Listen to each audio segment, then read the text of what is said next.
Hi అండి అందరికీ. ఈరోజు మనం మన చుట్టే తిరిగే ఒక హంతకుడు గురించి తెలుసుకుందాం పదండి. ఈ చిన్న పురుగు సింహాలు పాముల కంటే ఎక్కువ మంది మనుషులను చంపుతుంది. దోమ ఎలా పుడుతుంది, ఎందుకింత ప్రమాదకరమో ఇప్పుడు తెలుసుకుందాం. దోమలకు 4 దశల జీవన చక్రం ఉంటుంది.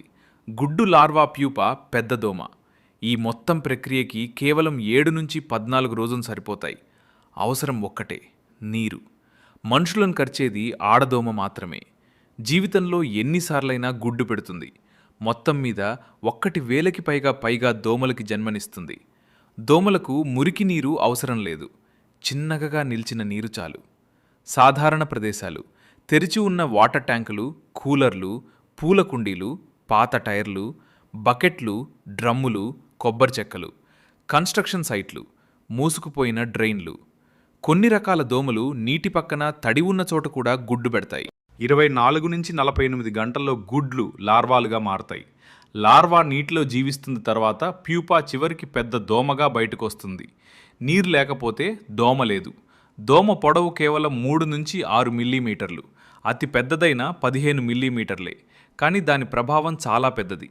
ఒక్కసారి కరిస్తే చాలా తక్కువ రక్తమే తాగుతుంది. కానీ అదే ప్రాణాంతక వ్యాధులు పంచడానికి సరిపోతుంది.